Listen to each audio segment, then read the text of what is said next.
Let's go. So, welcome to all the viewers, and I'm glad to announce that today I have a really interesting guest, versus History from the channel that you can find using the link in the description. His name is Elijah. I always hope that I'm pronouncing names right. And You got it, man. what do you? Yeah, I've did it.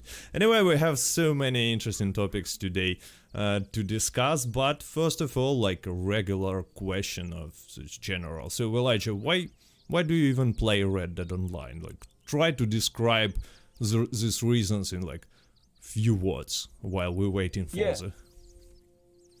sure. Well, first of all, man, thank you for having me. Really appreciate that. Oh, you're welcome. So I think like a lot of people who play it, and of course not everybody, but I think a lot of people, they play it because there's something about that game that provides, I think, an immense amount of freedom. I think that they enjoy the history of that time period, and I think that it sort of provides an outlet to live out some of those fantasies that you can't really do anymore, right? That's at least difficult for people to do. And I touch on this in some of my own videos, but sort of things like engaging in dangerous behavior and sort of being out in nature and just kind of having a lot of that sort of freedom to go around and kind of do some of these dangerous activities, if you will. So for me, I just, like I said, I like the history. I like the nature part of it. I like that I can just kind of wander around in the game. And yeah, it's just something that instantly kind of struck me. So that's But why I enjoy it. That's why I But like it. I saw a video. It called like neurology of Red Dead Online. I'm probably mispronouncing this. Yeah, You're no, you talking got it. about this one, right? But here Yep. is like the first questions that I have about it after watching it. But you're talking about stuff that is like similar in many video games. For example, this, you know, not necessity, but lack of muscularity in modern society and all this stuff that is more traditional ways of living. You can find it in any other games. Why Red Dead Online specifically? Or even violence. Violence is almost in any game, and it's not that much of a violence actually in Red Dead Online. But Yeah, so we know from a bunch of different studies that when men and women tend to play different video games. Okay, so like different types of video games. oh, I'm sorry, And you're saying dangerous stuff since you like live in in America now. It sounds just something that many people can trigger about. Like, I'm sorry to interrupting you. Just wanted no, you're to good. say this. You're good. So, well, yeah. So my point is look, men and women play. They tend to play different video games because they have some sort of different different aspects of games that sort of draw them into one thing and draw them into something else. And there's a lot of games where they overlap, but you know, like a first-person shooter is like 99% men who play those games, right? And a game like The Sims is, I think, like 77% women.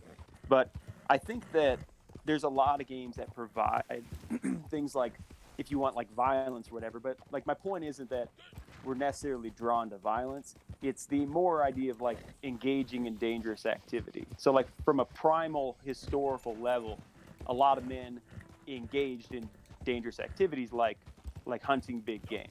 Okay, and that was a man's job.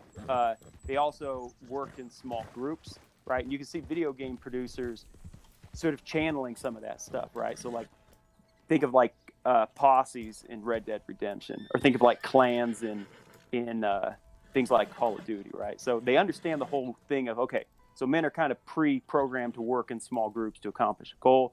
We know that they want to engage in dangerous activity, and if you can sort of light up that side of the brain, that hunting instinct as well, of hunting big game, or hunting each other for that matter, you can tie all that together into a successful game. And so what I think works well with Red Dead is Red Dead also has, you know, like that story arc component, and that actually studies show that's the kind of thing that draw women in, right? Character development, story arcs, and more of social interaction. And that again, like those games draw- different outfits and different properties, for example. That's that kind of stuff is more attracting woman players, female players. I'm sorry. Yeah, I don't know enough about to say like if it's the clothing stuff. I wouldn't say that necessarily because I don't have any data to support that. But I know there's a lot of guys who want to dress their characters up accurately. I know there's a lot of girls who want to do the same thing. But I think that I guess going back to my point is that I think Red Dead gives you those things that a lot of those other games also give you, but it also gives you this great historical setting that you can engage in either on your own or cooperatively with friends. And there's also this idea of the West that I think a lot of us are kind of raised on, and it's an era of history that sort of was an exciting period. It was a clash of cultures. It was a complete mess. I mean, mind you, historically, but it was definitely an exciting time, and I think sort of that excitement of the West just kind of draws people in. That aspect of you can kind of be anybody, you can kind of do anything, and do it in an environment where there's very little oversight and a lot of room for some exciting behavior. Yeah, well, actually, that's something that I wanted to talk about with you more closely, this side of the game. But first of all, I want to say hello to all the viewers who joined, and a small question, like I usually do at the beginning of the stream. Please let me know in the chat whether everything works fine, whether, you know, sound levels of me and Man vs. History are the same, so please let us know. And in the chat, and of course, as always, I will be mostly focused on conversation. On the background, you will see me just riding around in this beautiful world and doing pretty much nothing. And of course, at the end of the stream, I will like ask you to give your questions, and I will ask Elijah to answer them. Okay, so everything is fine, so we're good to go. And you just said that it's this idea of freedom and a place where you can be anyone and at the same time pretty dangerous place. So I believe this idea came from the traditional Western movies, at least for me, because there were lots of movies about cowboys when I was a kid. But how accurate is this interpretation of the world? Something that we see in these traditional westerns. Is it historically accurate? No. So if you're asking like if most historical westerns are accurate, no, most are not. Particularly, and this probably doesn't even need to be said, but particularly most early westerns weren't accurate at all. The most famous ones, basically, like I don't know, Clint Eastwood trilogy is I forgot how it... Yeah, those, you know, what's funny about those is those are kind of that crossover period where you're beginning to get accuracy coming into the films, but prior to that, it was really, most movies prior to that were more sort of the myth of the Wild West. And then nowadays we're transitioning into a much better, much more accurate version. It's not perfect. Give examples of the movies, recent movies that are more or less accurate, because I'm really interested in this. Okay, so there's a movie, and when I say newer movies, I'd say in the last like 20 years. Okay, so something like Open Range, if you've ever seen that movie with, it's Robert Duvall and that's a really good movie. That movie's pretty dang historically accurate. They do a great job. The gunfight in the end isn't. It lasts for I think like 15 or 20 minutes. Like most gunfights lasted like 30 seconds. So that part is definitely not accurate. But most everything else in the movie is pretty spot on. And then you have movies like Tombstone, which is an older. It's not an old movie, but it's an older. I think a lot of us probably grew up watching that movie. And that's a great movie. It's one of my favorite movies. But there's just a ton of historical inaccuracies that kind of pop up here and there. But then they also do a bunch of stuff right. And so that's kind of one of those movies where you can tell like they're taking the time to get things correct, right? In the sense of like that, I remember watching that movie and I remember seeing like bright clothing. And I remember how weird that was to see like you got this guy wearing a red shirt and this guy wearing a bright blue shirt. And I thought, I thought they didn't wear that stuff. And, you know, historically, a lot of these cowboys, particularly when they got to towns, and not just cowboys, outlaws, you name it, a lot of these guys dressed with a lot of flair too. And I thought the movie did a great job of sort of showing that. They did a great job with the characters. I mean, I think we all can agree that Doc Holliday's character in that movie, Val Kilmer's character of Doc Holliday was absolutely incredible. So yeah, they're definitely getting better. Like the movie Hostiles, which is more about the late Indian Wars. That was really good. I mean, obviously they still took a lot of liberties, but they got a lot of stuff right in it. And I think they're trying to create a more balanced view of the West, you know, in the sense that it was an exciting place, but it was also a pretty violent place. And I think a lot of people, like if you could transport yourself back in the West, you know, you have that excitement of you know, this sort of free open area where I can do and be anything. But at the same time, there were consequences for kind of you know, being dumb. There's a lot of consequences for it. And I think movies historically would always have sort of like the hero who couldn't be defeated. Okay, and, so for question from the chat, since you're talking about the hero and more historical accuracy, Unforgiven, because it's probably the most famous of recent Unforgiven's Western. Real good. It's really good. It's accurate, it's a right? good movie. It's an accurate movie. Absolutely. You know, one of the ones I've talked about on my videos too, which I know a lot of people haven't seen it, who are really into Westerns and really into the game, is Lonesome Dove. And it's an older movie that came out, but it's like a 6-hour mini-series. And that movie's absolutely incredible. Like if you're a fan of Westerns, if you're a fan of Red Dead and you haven't seen that movie, like you need to go back and watch it. And that movie broke so many barriers. I mean, like they had Danny Glover in that movie, right? And he was one of the first black cowboys that they actually put in these movies.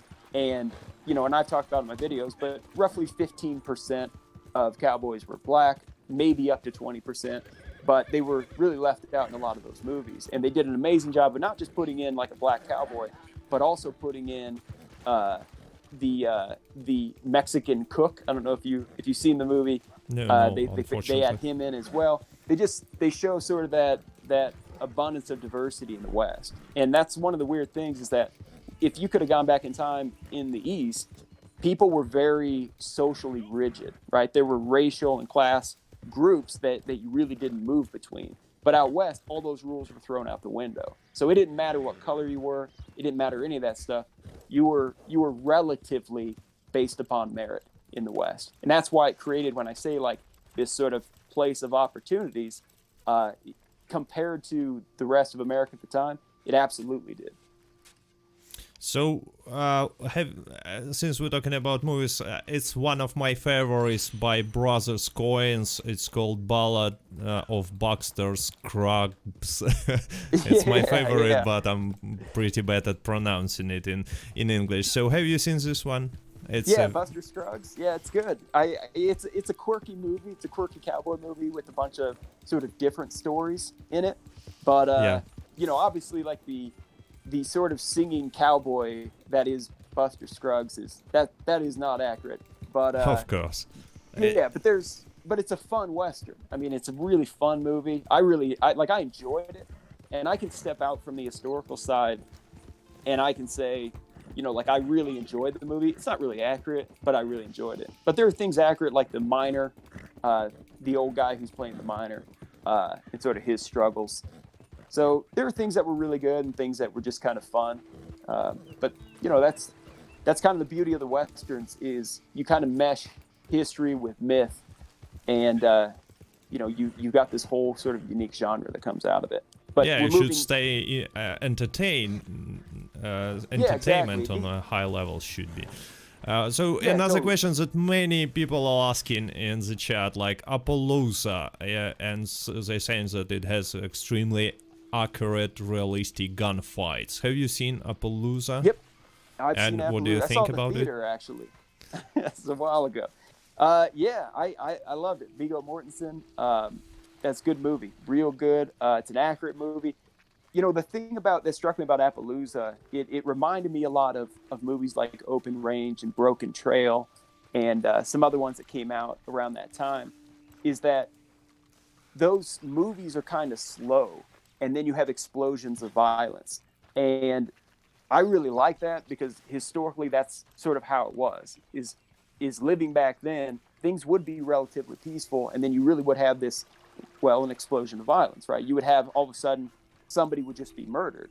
And in the upcoming video I do, I kind of break down the statistics of violence in the Old West. And what I found in just my research so far is that it was far more violent than we tend to give it credit for, which is interesting because I think we tend to immediately dismiss it as it's the myth of the West that all these people were shooting each other. And it's true that in a lot of places they weren't, but in the places that they were shooting each other, they're shooting each other at rates that are hard to fathom today. So if you happen to be sort of in one of these towns back then, you had a really high chance of, you know, relatively speaking, compared to today, of being killed in those towns. Well, So, maybe it's not specifically something that happened on the Wild West, but I believe from in all parts of the world at that time there was a like extremely high rate of violence if we compare it to today's level. I saw statistics for Russian Empire,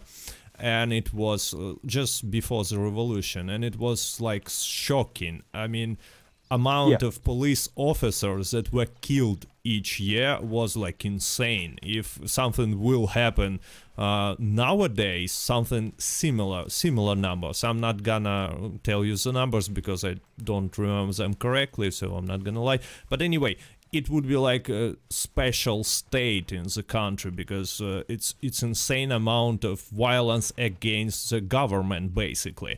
And even not counting that there were far less inhabitants during that, far less people living in the country yeah. back What then. But it was amazing. I was super shocked to see this. So maybe it was like a parameter of time rather than a region. What do you think? If compare, Yeah, so you can for example compare the violence level on the Wild West somehow to the violence level in, let's say, Washington or New York, maybe. right. So the biggest differentiation you have to make there, though, is we're not talking about political violence in the West, right? So we're not talking about sort of government upheavals, anything like that, or a social revolution or anything. In the West, right, this is just flat out violence. And that's the difference is that it's disconnected from those other factors. And so a lot of this has to do with effectively with people committing crimes and sort of paying the consequences for that, or just using excessive force in local communities. And so violence is committed not just by the outlaws, but you have a lot of violence being committed by vigilantes.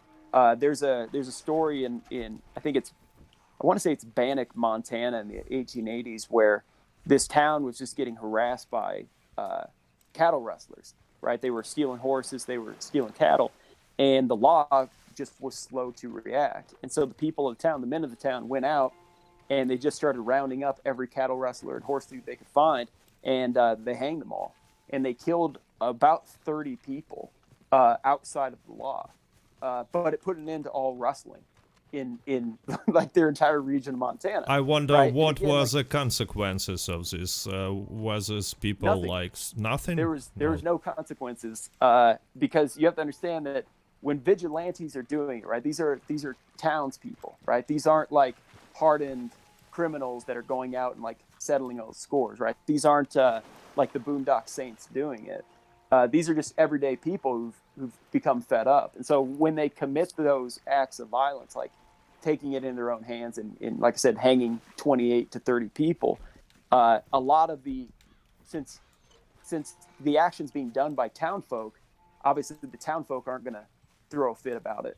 And the law is sort of on that side, they're going to turn a blind eye to it because they're doing the law's work, right? The law doesn't have to do the paperwork. The law doesn't have to go through the court process. They don't have to gather up evidence. They don't have to feed these guys. They basically take out the trash. It's not really a politically correct way of saying it, but I don't really care much about that. It's just that's what they did. And they would sort of take justice in their own hands. So it's funny how vigilante violence was often endorsed, and few people ever were actually, face consequences for it. What about federal government? They were just like don't care as well. It's not their business. Yeah, well, the federal government wouldn't really get involved in anything like that. So like the way that the law tier system worked is you would have U.S. Marshals who would hire deputy marshals who would be in charge of certain crimes, right? These would be things like deserters, people who deserted from the military. It'd be things like if you engage in like a really big bank robbery. Think of it like today, how they would only get called in, like today, maybe like the FBI gets called in on some big case. Like U.S. Marshals would only get called in on a big case. And then beneath them, they'd have those deputies who would actually be out in the field working it. But then under them, you would have the next jurisdiction is county. And so your county sheriff would be the person who would actually sort of be in charge of tracking down these vigilantes. But the county sheriffs were on board with it because they were cleaning up all the cattle rustling in those counties. And so long story short, basically the government officials turned a blind eye and allowed justice to kind of happen. And, was it a frequent because in the game, since we're talking about Red Dead Online at least a little bit, there is a Marshal Davis in story. Have you finished the story of Red Dead Online? I haven't finished the story. Nope. So you can ask a question, but you're gonna have to phrase it. I will have to make some spoiler for you then. There is a Marshal. He's I understand U.S. government Marshal, and he's trying. Once you have a high honor, you will make some missions with him, and most of the time he's acting like he don't care about the law at all. So he's shooting these bandits, he's killing them, he's hiring people just to catch them dead and stuff like that. So he's not acting in terms of the law. So was it like really common? If there a way to historically say it was historically accurate, this type of behavior by the law? Yeah, no, I understand. Okay, I understand your question. Okay, so if he was a U.S. Marshal, so U.S. Marshal, usually those guys had no law enforcement experience. These were political appointments. So U.S. Marshal would have been appointed as a political position, and he would have hired deputy U.S. Marshals to go out and actually enforce the law. So I don't know if the guy you're talking about is a deputy U.S. Marshal or a U.S. Marshal. So if he was a deputy, he would be out in the field. But if he was a U.S. Marshal, he'd be sitting behind a desk. So maybe he's a deputy then, because he looks like let's someone. assume he's a deputy. Right, so we'll assume he's a deputy. So, yeah, deputy U.S. Marshals, they did kill people, but not necessarily indiscriminately. If you ever look at the photos of where you see like an outlaw propped up on a board, the dead body of an outlaw propped up on a board and a bunch of guys standing around it, those are usually always U.S. Marshals who killed them. And those are U.S. Marshals in the photos, because U.S. Marshals, the deputy U.S. Marshals, the deputies had to produce proof of that they got their man. Otherwise, they wouldn't get paid. So sorry, they basically like bounty hunters, but they work only on the government. It looks to me like. Yeah, it's a fair way of putting it. I think it's a fair way of saying that. Is the only real legitimized bounty hunters of the Old West would be somebody like a deputy U.S. Marshal or a Pinkerton. Yeah. So, a historical accuracy about bounty hunting. I know that you've made a video, I saw it, but many viewers didn't. How historically accurate is this system that we have in Red Dead Online right now? So we have bounty board, we go, and there is a price for each bounty, dead or alive, different prices. You know how it works. Was it accurate? So there's aspects of it that are correct and things that aren't. So they would put up flyers for outlaws. That is true. I don't know of any such bounty board. But they would put them up randomly around towns. Usually, you just go to the sheriff's office and you would just say, who's outstanding, right? Who do you need tracked down? But as far as like the payouts aren't historically correct. You should be getting paid a whole lot more for doing that. And bounty hunting, and I mentioned in the video, but bounty hunting was it was not something engaged in by usually the best people in the society. So like a lot of the people that engaged in bounty hunting were kind of seen as amateurs. They were seen as sort of unskilled, untrained, violent men who were willing to engage in violence for financial benefit. What about criminals? What about criminals? So they can do bounty hunter job as well, right? Yeah, and that did happen. And I think I mentioned in the video, there's a story of two outlaws who run across each other because they're trying to collect the bounty on each other, and they end up getting into a gunfight and killing each other. And they were both wanted. And so it was a free for all in that sense. It's funny. I want to be careful when I say it. I used to love the show Dog the Bounty Hunter when it first came out. It was a very popular show in the States. And I thought Dog Bounty Hunter was a really good guy, but it gives you a good glimpse at sort of how people even looked at bounty hunters then, right? No disrespect to Dog. Again, he was a great dude. But it was that idea that they were much more, these weren't professionals doing it. And I think like that's a good analogy to understand that some of these guys tried to do right, but they weren't really professional. So a lot of times it never worked out the way that they hoped it would. They'd kind of blunder into getting it. And even if they were successful, a lot of times the town folk didn't want these guys around. That it was nice that they were kind of cleaning up the streets, but at the same time, they weren't professionals. You've got armed men walking around, taking the law into their own hands. And like I said, at least the potential for killing people for financial gain. So basically, all this idea about buying a bounty hunter license and paying a lot of money for that is nonsense, right? So anyone who wants can came to this sheriff's office, take a gun, iron as it's called in that was called that time. I hope it was called. Is it, by the way, historically correct? Like this big iron song and calling guns iron on his hip song? Iron, yeah. Oh, yeah, I know the song. Well, so look, all you needed was you could borrow a gun and a bullet, and you could just proclaim yourself as a bounty hunter. Go to the local office and say, I'm gonna go get this bad guy. And honestly, it would usually be a town marshal that you'd be dealing with, because the sheriffs were county. But you'd be dealing with the town marshal, and you'd say, I want to go get this guy, for this amount. And they'd say, have at it. And if you ended up dead, it wasn't his problem. Like, there's no issue if you died. You weren't his deputy. You were just some guy going out trying to make a buck.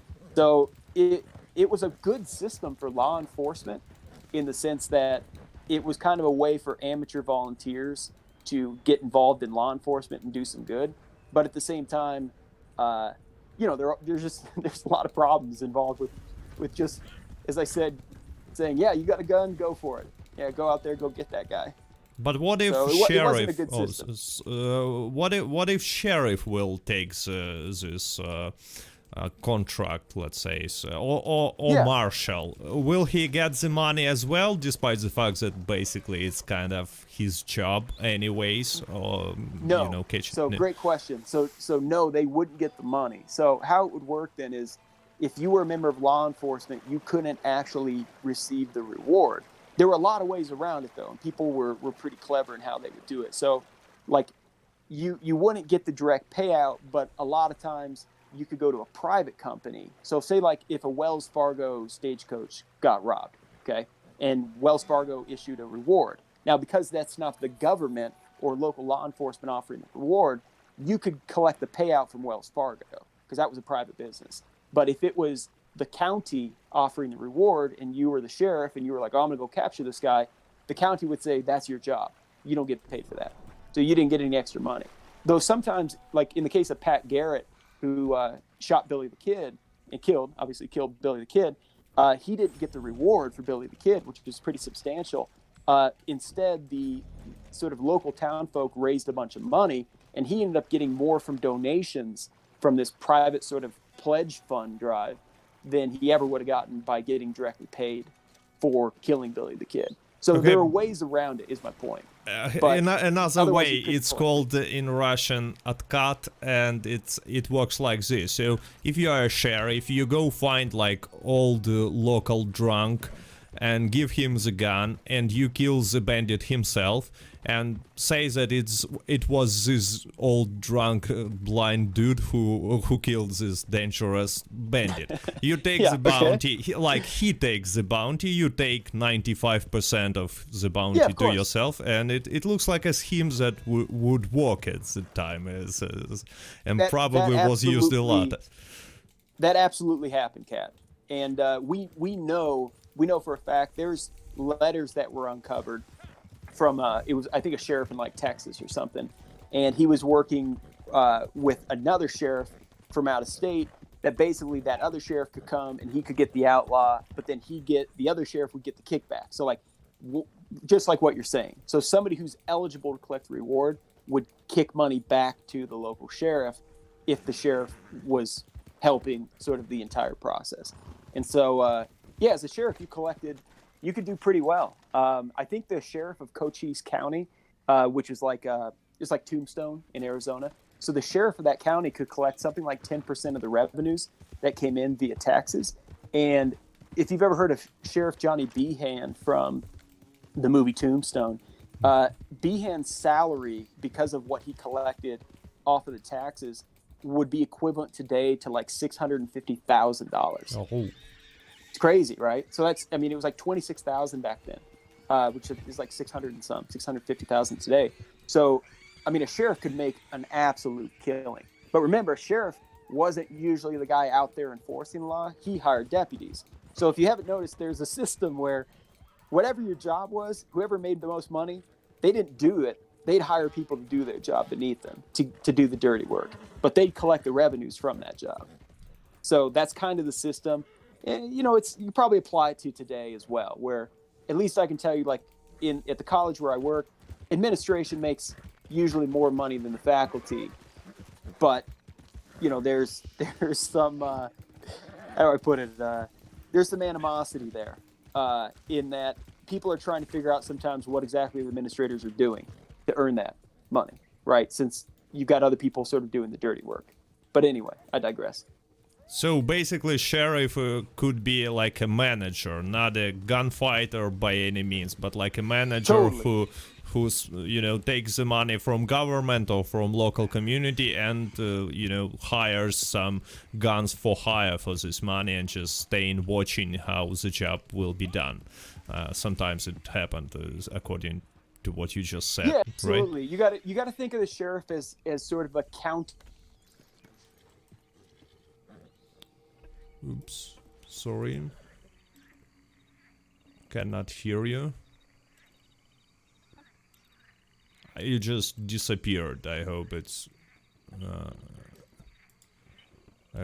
some sort of lag with the Discord. Elijah, I cannot hear you, unfortunately. It seems like some problems with Discord or with your mic.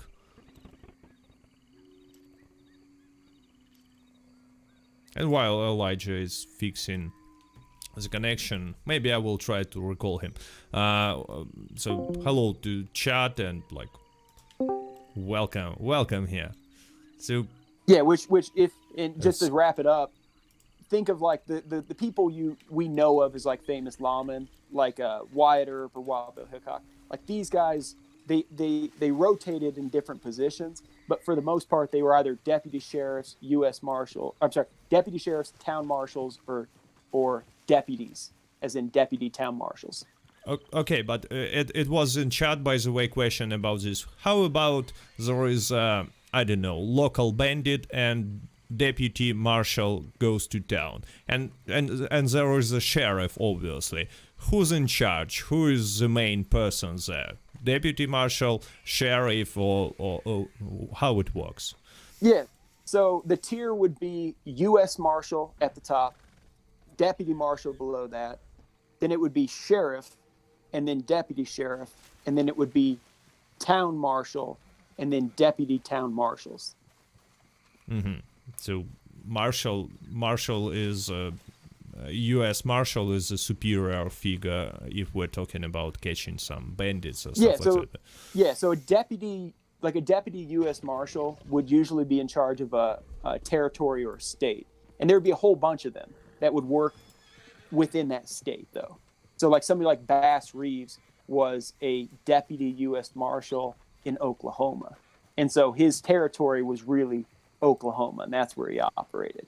But within Oklahoma, you got a whole bunch of counties, and you have a sheriff in each county. But each sheriff would hire deputy sheriffs, and each town would have a town marshal, and then they'd hire deputies as well. So it's a big pyramid. You got to kind of zoom out to understand it. The next video is going to be diving into all this. So if anybody's having trouble keeping up with it, don't worry about it. The next video is going to be on lawmen, and that'll clarify everything. And there you will talk about the violence level, all right? Yeah. In that one, I talked about the violence. Yeah, I'll be talking about the violence level. In a few words, also, by the way, violence level. I don't know how we can imagine that, but let's say you're a person who lives in at the beginning of the century. How high are chances to die in a gunfight or some other act of violence for you during the life of like 40 years, for example? I believe it was like the average life duration back then, a century ago. We didn't live nearly as long. So in a town like Dodge City, Kansas, the number one cause of death was from a bullet. Okay, so it wasn't, it's not like today where, you've got heart disease and car accidents and cancer and all this stuff. And then down at the bottom, you've got, violent deaths, right? So, in the big cattle towns and the big boom towns, the mining towns, usually the cause of death was actually gunshots, which is, or just violence in general, which is pretty crazy. So like, I can give you a statistic to help you out. So this should help. So like today, the most violent cities in America today would be like Baltimore and St. Louis. Okay. And when I say most violent, I mean like on a per capita basis. Not Detroit? Not Detroit? Not on a per capita basis. Detroit is not. No. And so it gets confusing because like you got a city like Chicago where over 700 people were shot last year, were murdered, actually died from getting shot. A lot more people were shot from that, but like 700, a little over 700 were killed. But that's a city with millions and millions of people, right? Mm. And so something like, St. Louis is smaller. So when you look at something like St. Louis and Baltimore, which are the highest per capita death rate. And so when I say per capita, it means out of 100,000 people living in the city every year, of that 100,000, if you would randomly select 100,000 people in that city, 60 out of the 100,000 would be murdered in Baltimore and in St. Louis today. So those are today's numbers. So the per capita murder rate is 60. Okay, so just hold that number. Mm-hmm. So if you contrast that with like Dodge City, Kansas in the 1870s, in Dodge City, it was the per capita murder rate was around 165. So it was about 2 to 3 times higher than the most dangerous city today. And the funny thing, though, is Dodge City wasn't even the most dangerous city in Kansas. Like, I think Abilene was close to about 300 was the per capita rate in Abilene, Kansas. And Deadwood was even higher than that, but Deadwood's a mining town. But Deadwood's was, I think, 450, 470, somewhere around that. So, like, to put it into perspective, you're looking at, like, 7 times higher murder rate than the most dangerous city in America today. America has pretty high level of violence comparing to other first world countries. Say you zoom out from like a world perspective. So the most dangerous city in the world last year was, I think, Los Cabos, and it had a per capita murder rate of 111. Okay, so that was the most dangerous city in the entire world. And so you contrast that with, say, Deadwood in the 1870s. So Deadwood had 4 times the murder rate of the most dangerous city in the world right now. So that's what I mean by it was a violent place. Now, granted, there were far less murders in somewhere like Deadwood than there was in, like Los Cabos or Chicago, because we're working on a per capita basis. So the issue, though, is like maybe only a dozen people were killed in Deadwood one year, but they only have a population of like 2,000 people. Yeah. And so that changes the rate at which you'd be killed. So I guess in other words, if you lived in like Baltimore today, you'd go to more funerals, but if you lived in Deadwood, you'd be more likely to end up in the casket. Mm-hmm. Interesting one. And so about ways of people were dying at the Wild West. So you said the probability of being shot, and you mean shot with a revolver, just like we see this in a movie. So because I thought I heard a theory that actually most killing were made not with revolvers or fancy repeaters or rifles because they were expensive, but with like sort of shotguns or double barrel hunting rifles, because they are just much easier for a person to hit other person. Whether it's historically accurate, it's at least on some degree. Yeah, so that's a really good question. So a lot of the research that I've gotten into, they don't specify usually the weapon that was used. Okay, so like we don't know exactly what type of gun, if it was a pistol, if it's a rifle, it's a shotgun. That said, it seems that law enforcement usually, in dealing with like local town disputes, preferred using a shotgun for the same reasons that you're saying, right? It's just that it's an idiot-proof gun. You just fire in the general direction, and you're going to hit something, right? And so like there's a lot of good stories of there's one I was just reading where there's a town marshal who had a policy, and a lot of towns had this policy where you had to be disarmed. And he went to the saloon. He came across 3 cowboys who were armed, and he told them to disarm. And 2 of the 3 cowboys did. The other one refused to. So the town marshal just went back to his office, grabbed a shotgun, walked in, and just shot the guy. Just blew him away.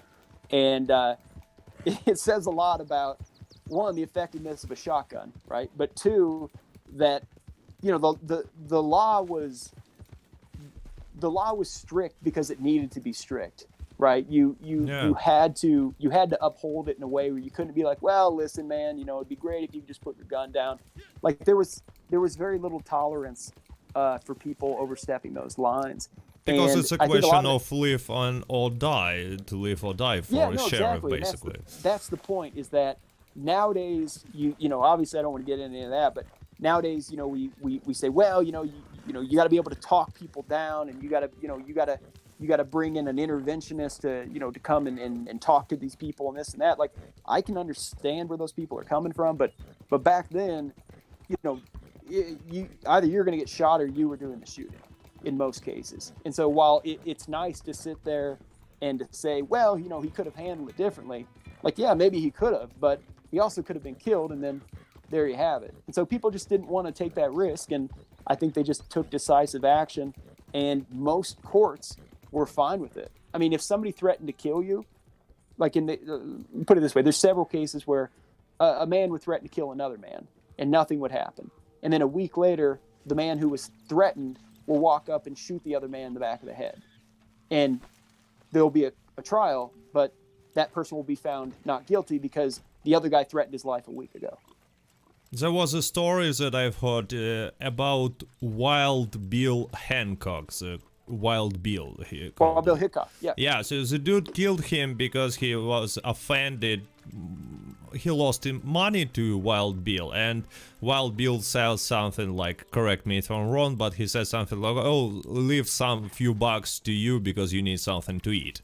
And the dude got extremely offended, according to the stories that I've read. So the other day he came to saloon and just shot Wild Bill, and which is kind of interesting. First court in this city actually found him not guilty for just cold-blooded murder. He got later murdered for this crime because other court found him guilty, but which is super weird, like how it's possible to even say that he's not guilty. He just killed an unarmed man in the back. So what's interesting about that though is that guy was named Jack McCall. So Jack McCall shot him in the back of the head, right? Number 10, I think number 10 saloon in Deadwood. And you're right. He was found, basically he was acquitted. He's found not guilty. And the thing though, the end of that story is he was captured, or rather maybe, I don't know if you want to call it arrested. He was detained by a group of vigilantes. I think it was in Nebraska. And he ended up being hanged for killing Wild Bill Hickok later. And so he couldn't be tried in the Dakota Territory because of double jeopardy. And so my understanding is he was tried in Nebraska, somewhere around there. And he was found guilty, and then he was killed for it. So it's right in that he was found not guilty, but then later in a different state, he's going to be found guilty just because people, were obviously pissed that he killed Wild Bill. But that's that cycle of violence, right? Like Wild Bill replaced Bear River Smith, who was the I think the U.S. Marshal, the town marshal of Abilene, and that guy got his head. He got decapitated with an axe in the line of duty.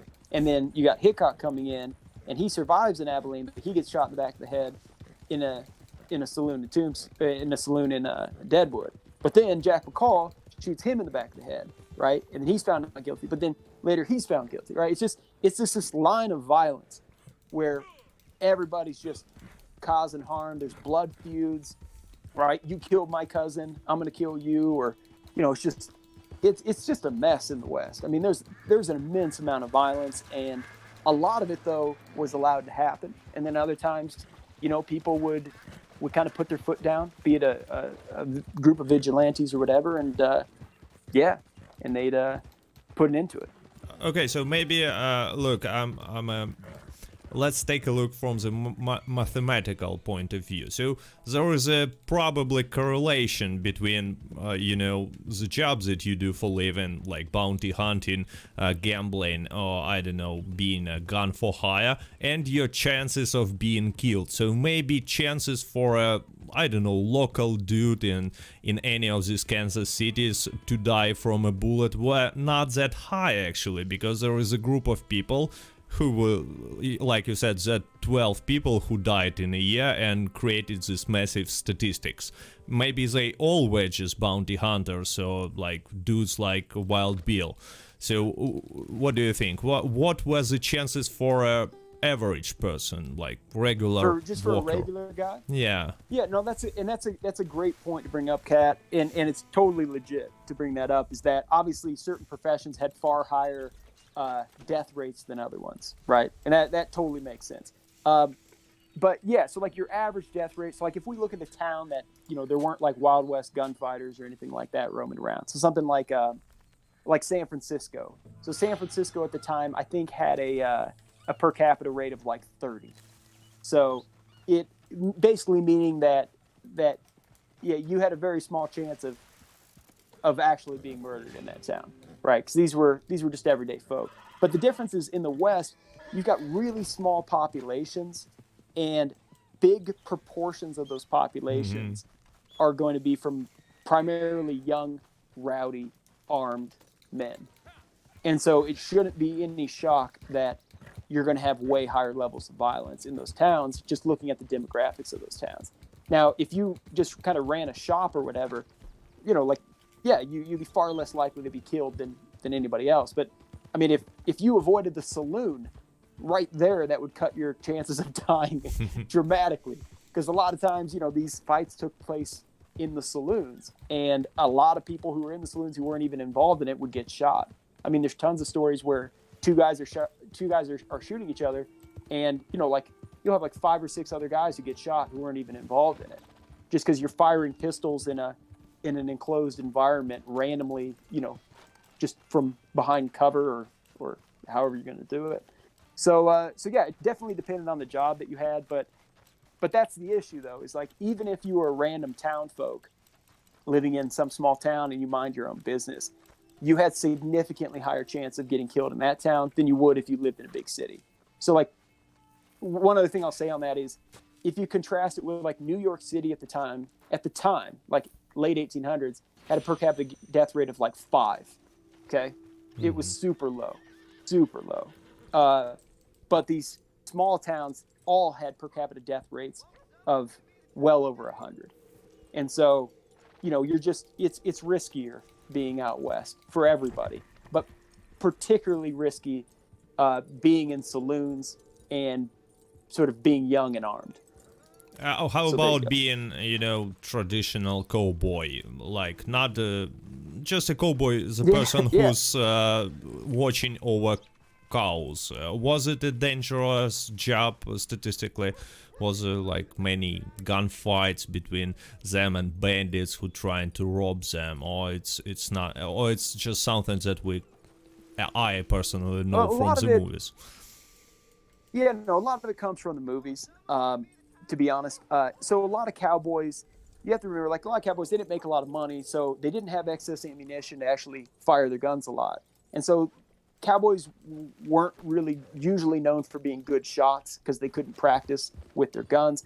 A lot of ranches and a lot of large cattle associations actually outlawed guns.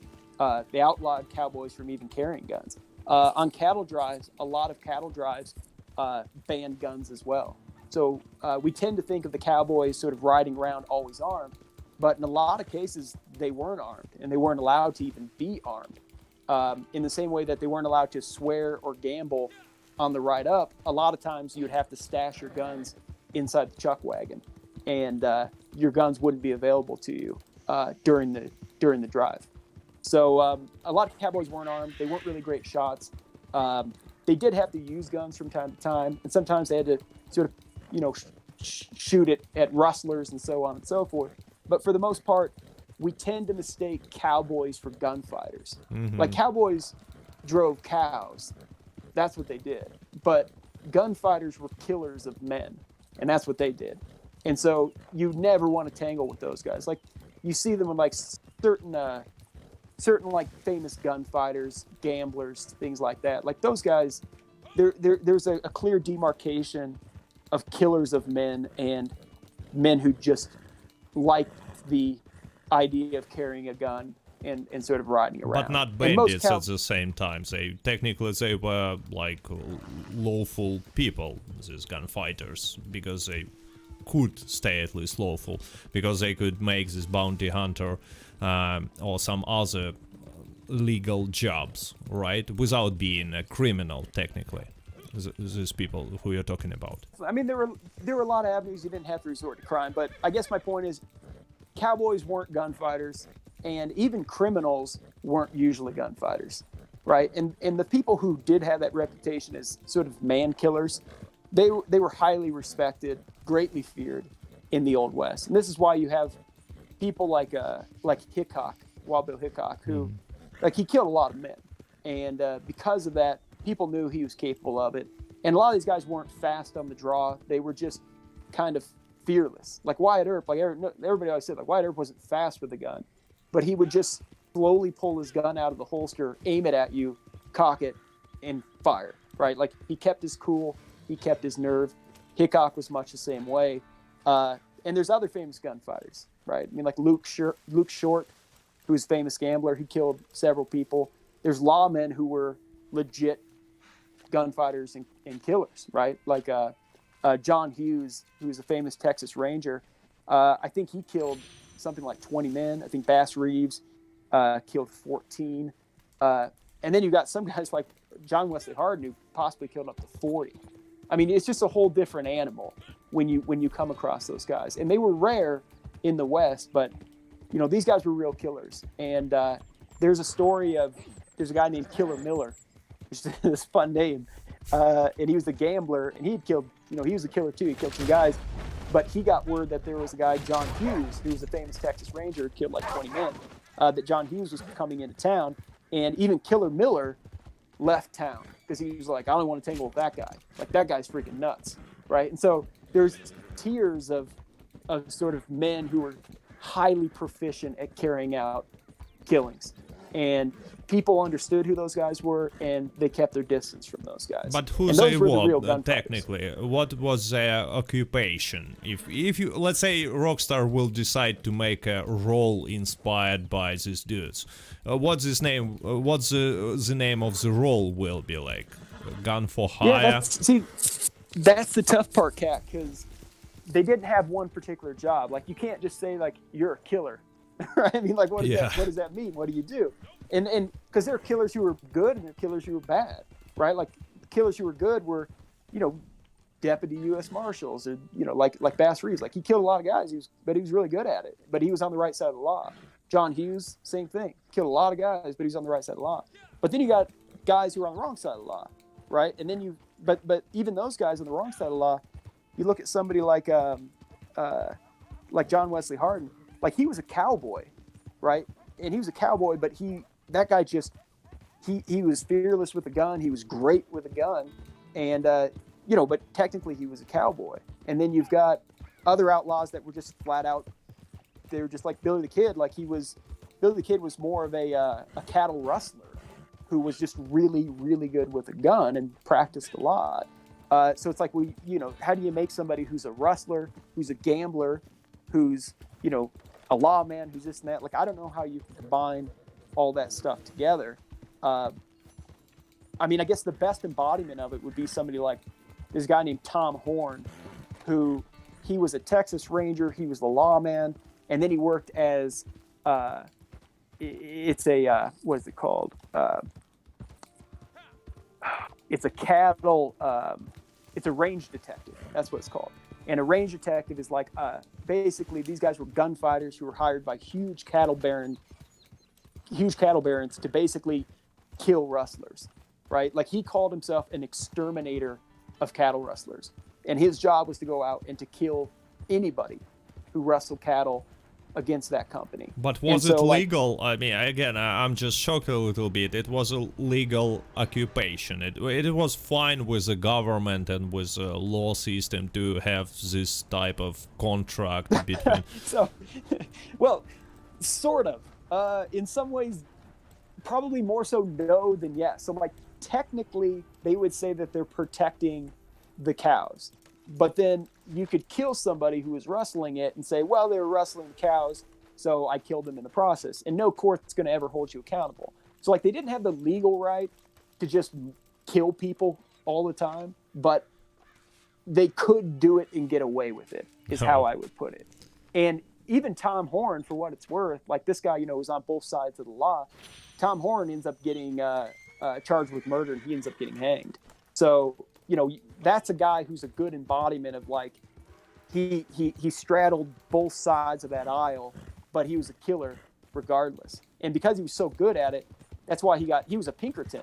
He was a Texas Ranger, he was a Pinkerton, and he was basically a murderer for hire for large cattle ranches. And he would just exterminate anybody who was, you know, who was causing them problems. But in a way, you kind of, you know, you needed those men in the West to circumvent the legal avenues to just take care of things. It's like a one-man vigilante group that would never usually ever be held accountable for his actions. And the only reason he ever was held accountable is because he accidentally shot and killed a 14-year-old boy when he thought he was somebody else, and he got killed for that. So you can't shoot kids, but you can do a lot of other things.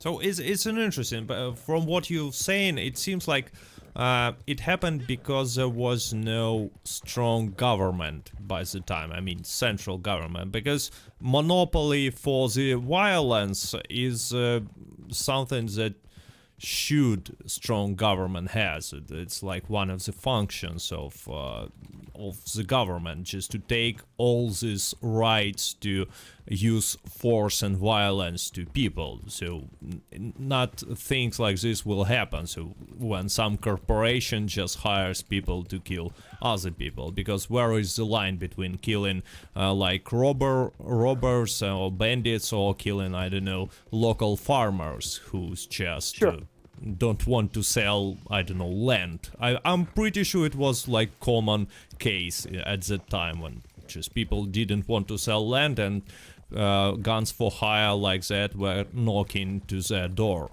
What do you think? Was it a real? Because there are many movies actually about this. Yeah, no, like, so the stuff you're talking about definitely happened. So a lot of those times, those range detectives, they would go to sort of small time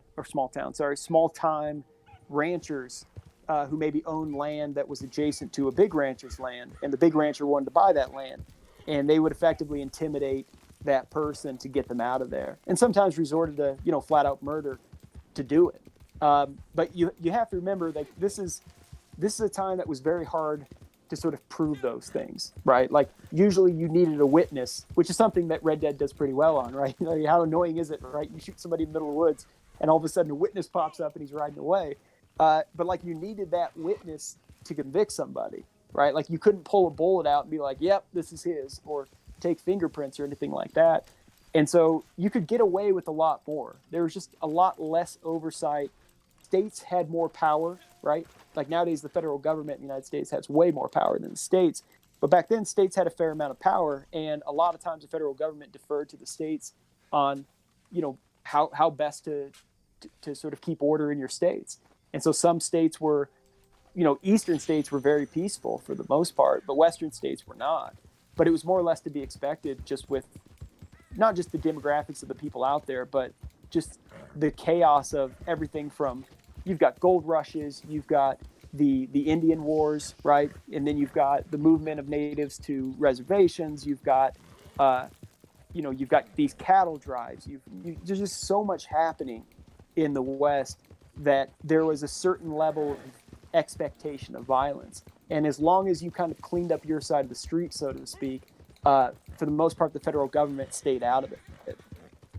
So it's like the game basically is not that far from realistically showing the picture of that era, or maybe not the picture, but the feeling that it's danger everywhere around you. So I thought it's, like way more, it's a huge dramatization that we have in the games, that we have in Red Dead Online, but since what you're talking, it's not that far. Of course, it's still a dramatization because it's a video game after all, but it was right. Like a feeling of the Wild West that actually was a thing back then, right? Yeah, no, I think they, look, I love the game. I know a lot of people, obviously the people I think that are listening to all this and stuff, obviously they're fans of the game too.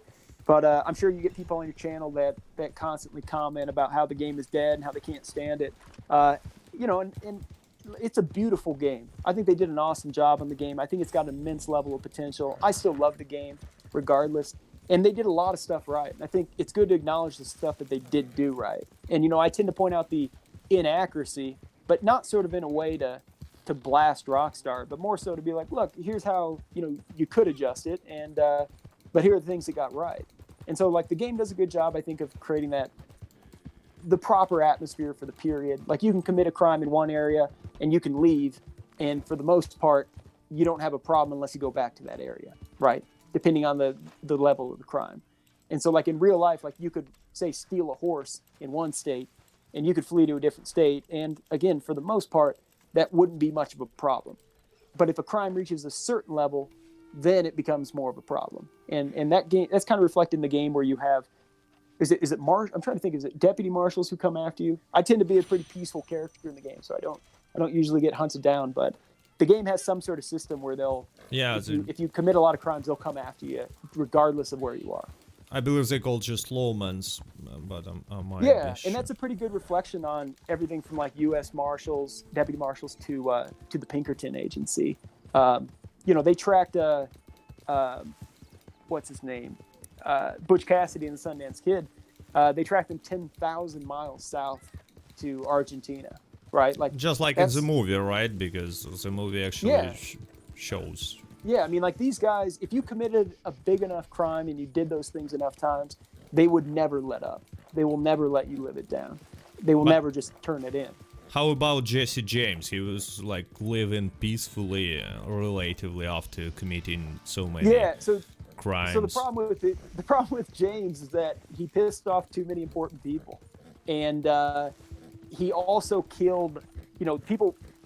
We tend to think of Jesse James as like the Robin Hood of the West, but there's no evidence whatsoever that he ever gave his money that he ever shared his money with like his community or anything. Like he didn't do any of that. But there was one newspaper reporter who created this myth of him, and in reality, like James was a very violent guy. James did kill people. I mean, people died in his robberies.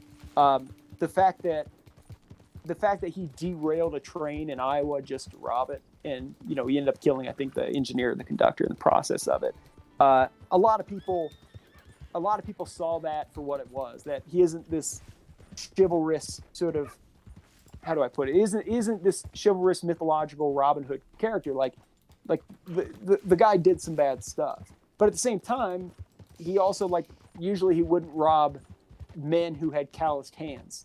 Right. So in that sense, he thought, all right, these guys aren't wealthy. These guys work with their hands for a living, so I won't rob them. So there's certain aspects of them that are, it's pretty cool.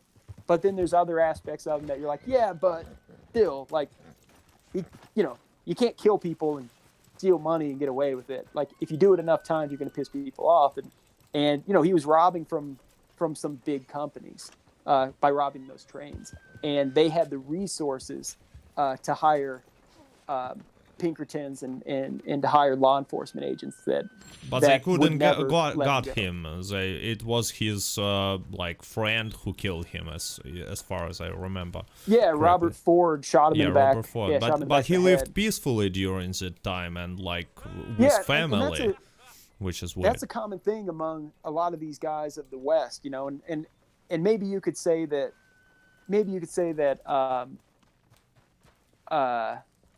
Jesse James wasn't really a Western character, because a lot of his crimes, it's tough because, like, a lot of the crimes are in, like, Missouri and Iowa and Minnesota and things like that.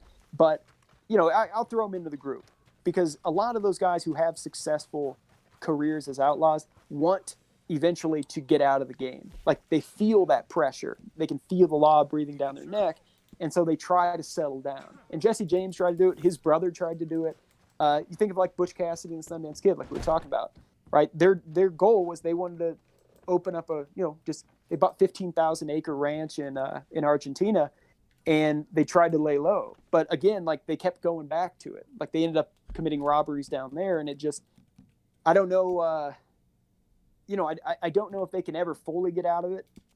But even if they do sort of turn that leaf over and say that now they're out of that life of crime, the problem though is that the law will never let that go on people with that big of a profile, right? It's too embarrassing to the companies he robbed from. It's too embarrassing to law enforcement to leave it be. And even like Robert Ford, who shot Jesse James, like Robert Ford, he was working with law enforcement. It's like he was the inside man. So law enforcement was all over that case. And what about bounties for, like, that much of a famous person? It was, like, insanely huge. I think it was like thousands of dollars, right? And they were made by these companies mostly, not the government or community. Railroads. So, well, even in the case of, like, Jesse James, so Robert Ford, I think he only got, because the bounty I think was $5,000 from the state, and I think he got something like $100 of that money. Why? And he ended up getting murdered too, right? I mean, you can see the pattern here, right? Everybody dies in the end. That's how the movie ends. Is that everybody eventually dies? So like Robert Ford, like people, were pretty frustrated with what had happened, and they ended up killing him later. But I'm sorry, why didn't he receive all this 5,000 and only 5? So in Missouri, there was so much public support for Jesse James, because you got to remember, like, there's a lot of history here, but in a very brief nutshell, okay, just briefly, Missouri was a Confederate state in the Civil War, okay, and they didn't like the Union or anything that sort of was emblematic of it. And so after the Civil War, Jesse James effectively just continued fighting it guerrilla style. And he targeted northern railroads, businesses, etc., that he thought were part of that sort of the embodiment of the North. And so he kind of just his grudge was based off of a continuation of that war. And a lot of people in his state felt similarly. And so when the government was cracking down on him, in a lot of ways, when he was thwarting getting captured, it was as if the citizens of that state kind of were rooting for Jesse to kind of stick it to the government. And so when he ends up getting killed, a lot of people were outraged that he was actually killed. They were trying to push through amnesty for him. They're trying to get him pardoned at the time. And he nearly was pardoned, actually. He almost was. but because he was killed, a lot of people were outraged at it. Long story short, the guy that killed him ended up having to leave the state for fear for his own life, and so the state basically never paid him the full amount because he decided that living was more important than sticking around and getting the money. Oh, maybe that's why Jesse James was living peacefully in that area because of all this, public. Yeah, definitely. That's why, like, he had a lot of friends there. They kind of protected him, and yeah, so that's why he was able to live as long as he did, where he did. One question that I wanted to ask you is accuracy of guns, not only just guns. I know you have a video on your channel about comparing prices for actual guns of the era to the prices in the game, but was it so easy to buy a gun in all the states? It was super easy, just open catalog or go to any shop and buy a gun, just like it's shown in the game. At the time there was always no restrictions for selling and buying guns during that time. Yeah, it's a good question. My understanding, based off of what I read, is that it was pretty open. It was pretty available, that you could go to a gun shop and you could purchase a gun. Yeah, so there was no problem. Okay, but here's the question that, like, I'm pretty sure most of the viewers are interested in. M1899. How do you think? How accurate will it be if they will just add it to the game, like in the next patch? I'm not saying they will do, but we all know it's in the game already, in the game files. So, and some people think that they not adding it to the game just because it's like historically inaccurate. But what do you think about this particular weapon? Yeah, I don't see any problem with them adding it in the game. You're talking about the model 1899, yep. The FN Browning pistol. Yeah. So, that it's a neat gun. In the gun that, like in the game, it's the M1899. I think that's all they call it. It's just M1899. But it's really a mashup of the M1899 in real life and then the FN Browning M1900, which is like the improved version from a year or so later. But they do a good job of like the representation of it. It's a cool gun, like the ejector's built into the frame, which is pretty unique. And they're right on the capacity of the gun. Like it's a good mix of like those two guns, right? Which is it's the same gun, but like the original 1899 and then the upgraded model.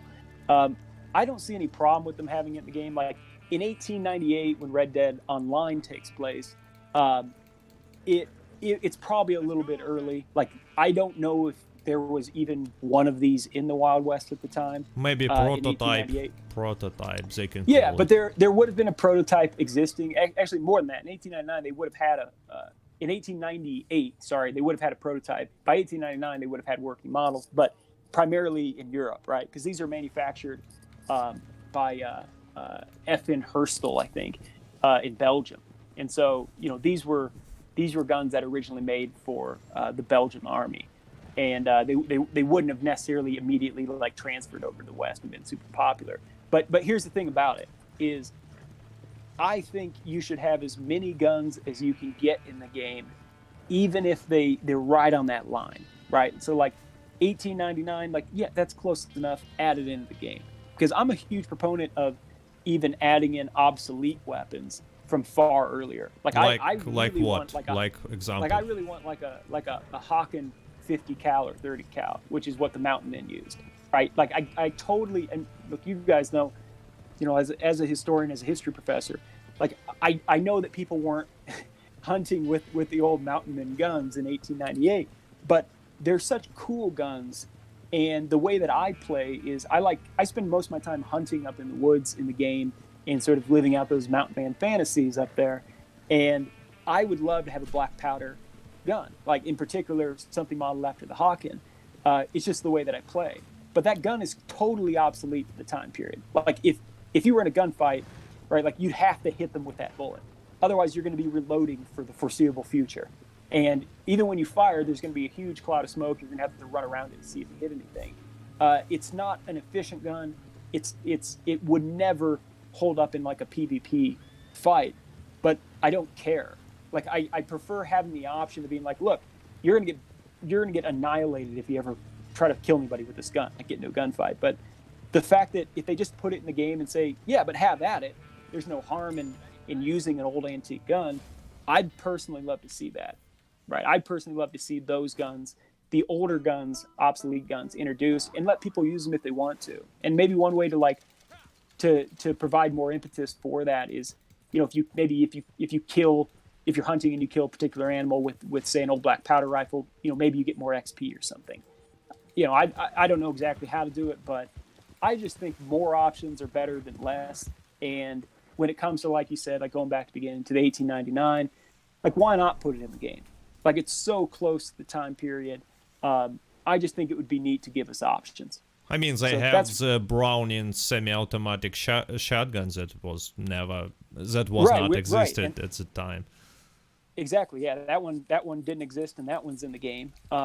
Yeah, I think throw some of those old quirky guns in. You know, they've got the volcanic pistol, which, you know, nobody was running around with one of those in the Old West. In like by the time the game takes place, nobody. But it's cool that it's in there. Like, why not? You know, let the players decide if they want to use a gun or if they just want to leave it on the shelf. But I don't see any harm in it. I'd like to see more guns. I'd like to see even like more knives. You know, there's a lot of stuff I'd like to see in the game. Okay, but what if let's say theoretically someday the Red Dead Online will jump back in up to, I don't know, 1911 time period where Red Dead Redemption first part takes place. For example, they will release remake of Red Dead Redemption 1 and will decide to move the time frame. So what opportunities does it give to us? Which new weapons, like super interesting, can we see if the time will be changed like 10 years ahead or like 11 years? Yeah, well, you're gonna start to get some some early versions of even what you call like machine guns. I mean, you're already starting to get them at this time, right? Like the Maxim gun, the Gatling gun, you know, those were available even during the time of the game. God forbid, I mean, don't get me wrong, I hope they don't put them in the game. I hope they don't put them onto a bicycle or anything like that. But yeah, you get a lot more high-powered guns, and you get more accurate rifles. You get, as I said, you get high-powered rifles, and you'd also start to get machine guns as well. I just think this is one of those issues, right? Is like, how far can you go before it stops feeling like an Old West game, though? Yeah. And that, I guess that's my. I'm the type of person that I would err on the side of keeping it feeling more like the Old West. But I get that, you know, some people want a Tommy gun in the game. But it's too early. It's still too early for Tommy gun, I believe. Still like 10 years or even more. But yeah, I mean, they might do this. Okay, but not from the weapon perspective. What like some vehicles, like first like cars. Can it be possible in like 10 years from when Red Dead Online takes place? And that will be like fast cars, like, I don't know, Ford Model 1 when was started to manufacture. Yeah, you'd be right at the beginning of getting like the boring Ford models, right? But prior to that, though, a lot of the early cars were racing cars, right? Like in Europe, like the first automobiles, I think was it Daimler who created the first automobile. Like those automobiles were used primarily for like, they were like racing vehicles for well-to-do elite members of society. But that's the other thing about a Cat is, you know, I'm on the other side of that, where I think as soon as I saw a car in the game, it would just kind of kill it for me. I just saw like in the comments the same opinion. Yeah. What's that? I'm trying to go back and look. Sorry about like people say that no, not cars, not GTA Online. Please no. Yeah. For me, it would just ruin it. It would not be the West if you had cars, to me. But it's not my game. That's the thing. I think if the community like overwhelmingly wanted it, well then it's going to happen. But I'm not quite sure was a community. But by the way, I'm not quite sure was a community wants cars in this game, and it was as far as I can tell, there was not that many cars in Red Dead Redemption 1, so they might not do this, but who knows what will they decide. But yeah, it will definitely ruin this feeling of the Wild West. Yeah, I think that I think the best thing Rockstar could do or could have done is I think they should have placed the game farther back in history. I think it would have been a lot better to place it in the 1870s. That's kind of the pinnacle, in my opinion. That's the pinnacle of, you've still got, the Indian Wars are in full effect. So you still got natives who are not on the reservation who, are living that traditional way of life. You've got the buffalo hunt, full bore. You've got mining going on everywhere, boom towns. The railroad was, just completed. It's a crazy, exciting time, violent time, but a very exciting time. Was just so much happening in the West that I think that's the Wild West that we think of. 1898, most things have been significantly settled down, right? Much of the wildness was taken out of the West. But from political point of view, it's too risky for Rockstar to make game in this type of setting, don't you think? Yeah, so? I think, yeah. I mean, you and I talked about it briefly, but before the call. But yeah, I definitely think Rockstar and a lot of companies, I think they're fearful of blowback from certain segments of society for, violating certain, I don't know what you want to call it. I'm kind of tap dancing around it. I'll say it more bluntly. I think they're afraid that you're going to have some people who are very outraged about a lot of things jump on them and try to lambast them for putting certain people or certain things in the game. Personally, I'd love to see it as it was. Just put history out there raw and let people live in that time and experience it. But unfortunately, I think Rockstar is very concerned about the politically correct blowback that would occur from even adding in things like my suggestions in the Native American video, right? Like, I mean, I think you've watched that video. Yeah. Both you and I agree, like, sure, it'd be cool to have that stuff in the game, but I don't think they'll ever put it in. I kind of lay out how they could do it in I think a way that would minimize that blowback. But I think they're so afraid of people just sort of, I think it's a minority of people, to be honest, screaming about certain aspects of that they'll probably never do it. And you know what's funny? It's like when we're talking about like what do you want to see in Red Dead Online in future possible updates, and many people would say like we want some sort of a Native American DLC, at least something. I'm not saying it should be a story about war between cowboys and Native Americans. No, they say like at least some sort of a DLC with Native Americans clothing, with all these pieces of culture, and many people want this to happen, but it's never happened in my opinion. I just don't see it like they will not bother doing this because it's too risky. I agree with you. Too risky. Yeah, I think it's too. That's the funny thing is I don't think it's too risky. I think they just won't do it because they don't want to deal with the headache. Yeah. That will follow it.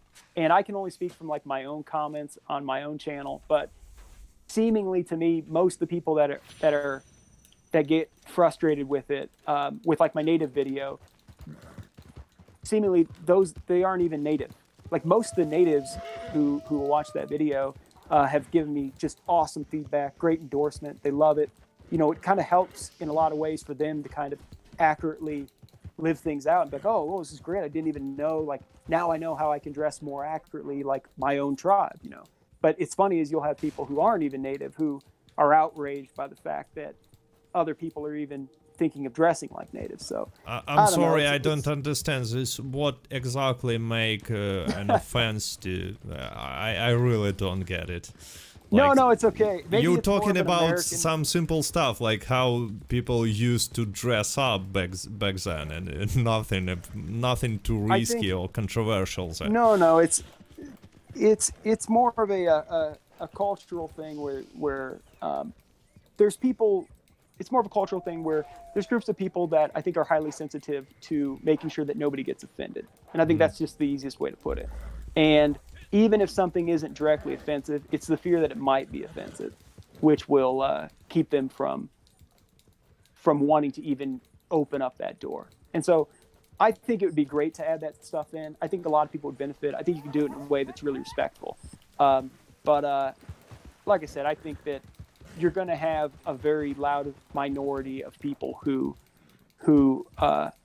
just don't want to even open up that door. And I think Rockstar just doesn't want the headache of it, so they'll avoid it. But as far as like specifics, I don't know. You're going to have to ask them. It's just the idea of even people having a problem with somebody dressing as a native character. Yeah, so that's why they will not do it like ever, because they can even potentially face like lawsuits or something like this, and they just don't want it to happen. So, like a yeah, any I don't think big it's so much company. even. I don't think it's so much even lawsuits. I think it's just more bad press. Yeah, maybe you're right. Yeah.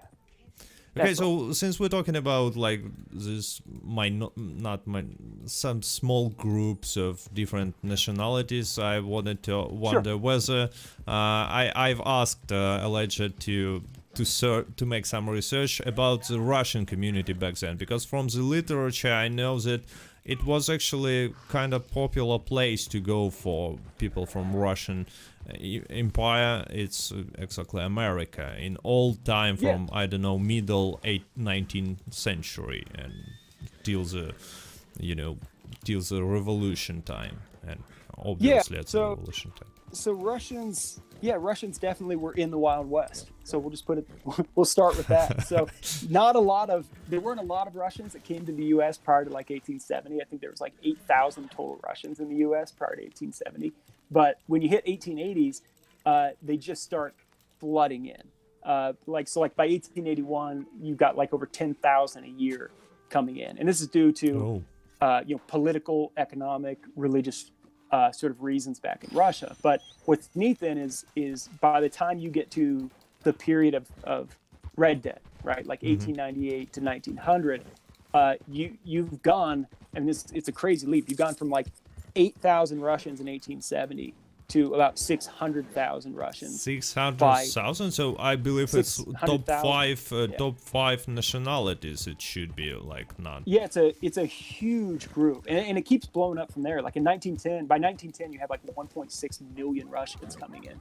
So what gets confusing though is you have to separate which type of Russians are coming. So like Russian Jews, when they came, they settled in New York and other big cities on the East Coast. So like they weren't in the Wild West. But the Russians that came to the Wild West, these were all Russian Christians who were fleeing religious persecution. So these are like Protestants, Mennonites, Anabaptists, and they settled across the West in Kansas, the Dakotas, Montana, California, you name it. There was even I don't know if you want me to get into it, I can, but I can tell you a story of a sort of famous Russian outlaw. Oh, interesting. Too. It's an interesting one. Okay, so there was it was a short story, but there's this cowboy in the 1870s, 1880s named Russian Bill.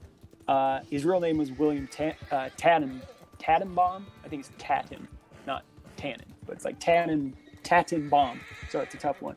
But this guy's pretty cool because he rode with Curly Bill Brocious, Johnny Ringo, the Clantons, and the rest of the Cowboys gang in Arizona. So, like, if you're familiar with the movie Tombstone, one of my favorite westerns. Sure. You know the gang I'm talking about. So like this guy rode with some of the most famous outlaws of the American West. But the reason you probably never heard of him is that he skipped town right before everything went down with the Earps. And so, we never heard much. But he ended up leaving town and going to New Mexico, and he gets caught by a group of vigilantes in 1881, I think it was, rustling cattle. And he begs for his life, but they end up hanging him. But this guy, which is what's really neat about him, was that he claimed to have come from Russian nobility. He claimed to have served in the Russian army as one of the Tsar's private hussars, his private sort of cavalry guard unit. There's not a lot of proof of it, but like this guy, as far as we can tell, this guy was sort of the son of a Russian noblewoman who rode with these very famous cowboys. And he was super educated. I think he spoke like 4 languages.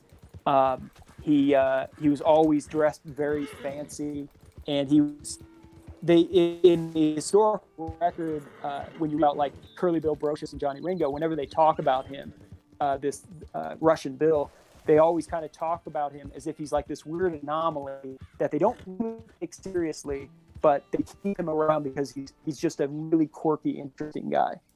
And as far as we can tell, he never killed anybody. He never committed any bad crimes. But, wrestling was you'd be killed for it. So, I mean, in that sense, nowadays, if you stole a cow, we'd be like, that's hilarious. But back then, if you stole a cow, you could be killed for it. So unfortunately, the poor guy gets killed.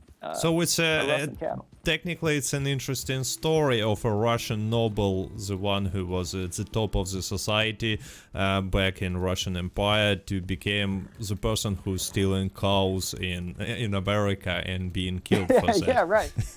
Yeah, it's a hilarious story, and what's cool about it to me is just that he associated with such famous people. I mean, like it's crazy that he would have been in Tombstone when Wyatt Earp was there, Doc Holliday was there. I mean, like, talk about being in the right time at the right place, or at the right place at the right time in history, where you're right in the middle of one of the greatest sort of settings of the American West with all these huge characters. And to think that he left right before it all went down, otherwise, we would have known him. Like, he would have, Russian Bill would have been, as famous as any of these other guys that we know, who, the Clantons and so on, that were, key members of that gang. Yeah, it's a cool story, actually, really interesting. By the way, have you seen this mission with Yukon Nick? It's a legendary bounty. Yeah, no, I've never done it. So usually when I play online, I end up doing just primarily a lot of hunting and wagon deliveries and things like that. But I haven't done the Yukon Neck one, but I'd like to. I'm looking forward to it. I've been saving it. So, in short, he is like a trapper from Alaska, and he's Russian because for some period of time Alaska was a Russian territory. And yeah, definitely. So I believe there was not that many people who lived there. I think that because of the, before the golden... How you call it? The gold rush. And the gold rush, yeah, because we have a different name in Russian that doesn't translate. I mean, it was not that populated, Alaska. And then he moved to this middle country, and he, this badass outlaw. And by the way, I think that actually being a trapper at the time was some sort of a profession that has higher chances of being killed after all. Am I correct? Because it seems like not yeah, so it depends on the time period, but I mean, in general, obviously being a trapper was dangerous just by the chance of being killed due to the environment, being killed by animals. But if you go back to like the early trapper period, the greatest threat was natives. Because you were encroaching on their territory, and they didn't take very kindly to the wanton destruction of their resources. And so a lot of times, natives really hated trappers, and they really hated surveyors. So like if they found you with like a compass and a chain, you're usually going to bad things were going to happen to you. And same thing with trappers. So it was really dangerous to be a trapper up until sort of the pacification of the native tribes at the end of the Indian Wars. But even after that, you still had to deal with the elements, which those are brutal, right? I mean, the hypothermia is going to kill you probably more often than maybe Indians ever would, but the natives definitely made it very dangerous for a long period of time for trappers. By the way, why do you think we don't have any sort of traps in Red Dead Online? Because it makes sense not to use traps, not to ruin the pelt quality. I mean, shooting in the head should decrease the price like dramatically. In my opinion, it's something that I've been a huge proponent of like a handful of things that I've wanted added. I think they should have added in the game a long time ago. And most of my videos I still bring them up, but one of my top 5 things definitely is trapping should be in there. It was, that's how you procured those pelts. Like when you talk about sort of the settling of the West, you got to talk about things like the beaver trade, right? And all the beaver trapping that took place. And to leave trapping out, it's just a very weird thing to leave out, particularly since, it's you're probably not going to get nearly as much blowback from like social justice folk about trapping, right? Like trapping it's just a thing. Like natives trapped, right, in different ways. When the white trappers came out, you kill an animal in this game with explosive ammo if you want to. Trappers. Right, exactly. So like I don't think it can be so much from like an animal rights standpoint. Like in that day and age too, like, yeah, it was a different time. Let's put it that way. And people still trap today. And I personally don't have any issue with trapping. I think it depends on sort of how you were raised and things like that. And, so some people obviously are strongly against it today. Some people don't have an issue. Some people are still doing it, obviously. But I think they should add it in the game. I think they should definitely have traps. I've talked about a couple different ways that they could do it in my historical accurate role ideas video. And so, I'd love for them to implement it. And I think it can be implemented.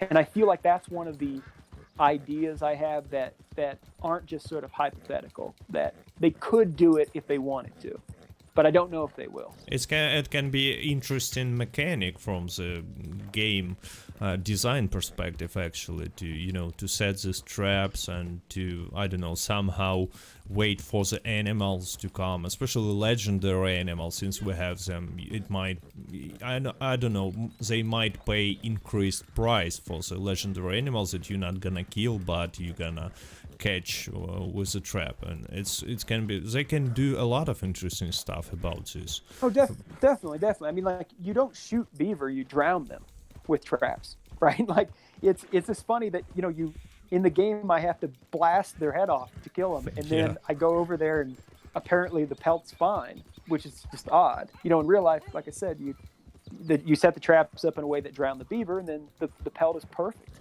And I think it would be neat to even be part of that process in skinning. Like we have that brief clip of skinning, but in like actually processing the fur itself, sort of like the aspect of like scraping it and doing all that. I think it'd be neat to just go more in depth and use it as an avenue to really understand the fur trade, which is, it's a huge part of the American West. I just think it'd be neat. Yeah, it's interesting. So another interesting mechanic that I wanted to ask you, not like a mechanic, but possible future content. What about prostitution in Red Dead? Not in Red Dead Online, but the Wild West. Yeah, maybe there is, but actually it's a role that many people are asking role? For. Not the prostitute, but the PIMP. I don't know, the person who rules the place where they work. Yeah. No, I understand. Why madam? There were always women on this. I don't know how to say it, on this job. Yeah. So a lot of times, it's a woman called a madam that would be in charge of the brothel, right? The whorehouse, whatever you want to call it back then. And so usually you have a woman who oftentimes was previously a prostitute and still, for the most part, selectively engaged in it, even at that point once they became the madam. But the madam was effectively, she was, I guess, a pimp is how you put it, right? Like she'd bring the girls in and she'd run the operation and she'd be in charge of the books. She'd be in charge of making sure there was security. I think it would be, it's a cool idea in the sense that it's something that people would kind of be shy about looking into. Some people would be shy about it.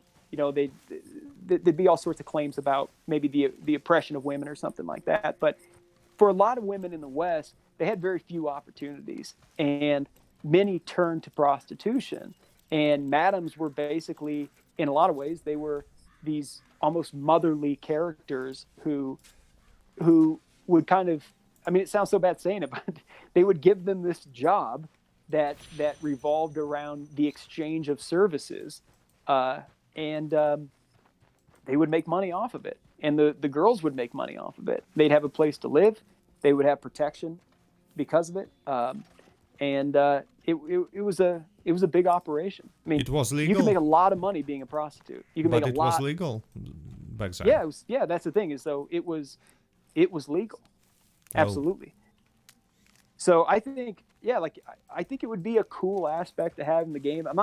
I've never thought it through personally about how it could be implemented, but in my mind, I'm a big proponent of if you can add something that's historically accurate into the game and have it be something that also educates people on how those operations would work, right? We're not endorsing it as saying like, oh, this is an amazing thing, but let people, I don't know, let people take a stab at being a madam back then.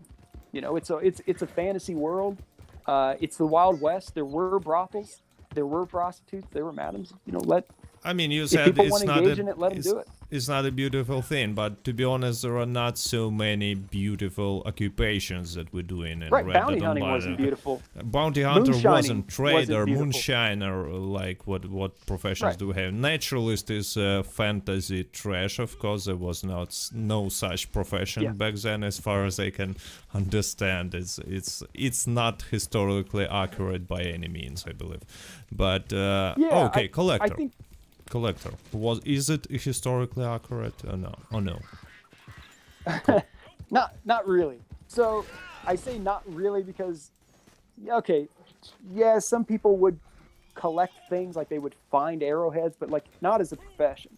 They wouldn't go around collecting bottles for a living.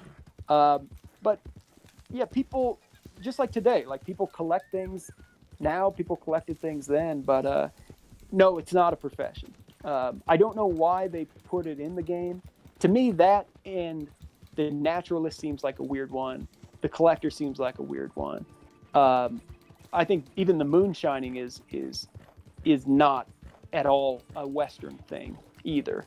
So I'm not sure who's coming up with these ideas that they're putting in the game. Like, I would really like to be in the meeting. People always joke on my channel about, Rockstar should hire me as a consultant. And I feel like if that ever happened, I feel like I would sit in the meeting and I would just say, who came up with this idea? Which one of you thought this was a good idea? Like, did anybody ask for this? Did anybody ask that they wanted to go around tranquilizing animals? Right? Like, I think people want a lawman role, they want an outlaw role, they want a mining role, they want to drive cattle. It's pretty clear, I think, in my opinion, maybe I'm mistaken, but I think it's pretty clear what a lot of the gamers want in the game. And, let's get going. Let's get those things in the game already. Well, maybe there is a little monkey, and this monkey puts some random ideas out of the basket, and so it just says naturalist role. I think it works like this because it makes perfect sense in my opinion. But why do you think that it's not an accurate moonshiner role? Why it's not an accurate one? Yeah, so I don't have here's the thing, I don't have much of an issue with the moonshiner role. It's not something that usually took place in the American West. But that's the other part, is that the map is more than just the West, and I get that. We know, Saint Denis is basically New Orleans, and, you can kind of divide up the map a little bit. You get some different areas, but it's just not something that's usually associated with the West. It's more so like Appalachian history. It's stuff that happened more in the East, in the Eastern United States. And, putting it in a game that I think so heavily focuses on the American West, it just seems a little, I don't know. It seems like it's a good idea on the surface, but it makes less sense than a lawman, outlaw, miner, sort of rancher role to me. Oh, rancher. That they would add that first. It's personally what I wish for to see it, hopefully this year, but it's not gonna happen. Farmer rancher role, something like this. I would really love to see this game, and if you think about it, it will actually give people reason to play for hours and hours. Just mechanics of owning your own farm and stuff like this. Unlike collecting animal samples, no one is doing this. That one more than anything else. That's the one where I would love to have been in that meeting, just to ask a million questions about why they thought that was a good idea. But you will never be. I'm sorry to say this. None of us. No, I will not. None of us will. No, we won't. But I don't have any particular problem with moonshining role. It's just I would expect some other roles to come in first. Like, I think it's cool to have the option of doing it. And, I think it's pretty fun to carry it out. I personally prefer like the trader role a lot more. Like, I like that one, just the style of play that I do. But I think like a rancher role would, as you were saying at the end there, I think a rancher role would be really neat. And, you could expand and put in like additional roles even stemming off of it. You could have like a range detective role, which would be really cool, I think, to add in the game. More like an enforcer, for these ranches, to either guard cattle drives or to just protect your stock. I think there's just a lot of stuff they could do with it. I don't know if they ever will, of course, but I just think it'd be cool. Yeah, there was a lot of possibilities because the gold rush just was happening at that time, I believe, right? It was the beginning of the century at Alaska. The gold rush, is happening up in the Klondike, which is technically it's like Western Canada, but then there's later strikes in Alaska, not far off from that. But I'd love to see, the mining thing. I think it's big.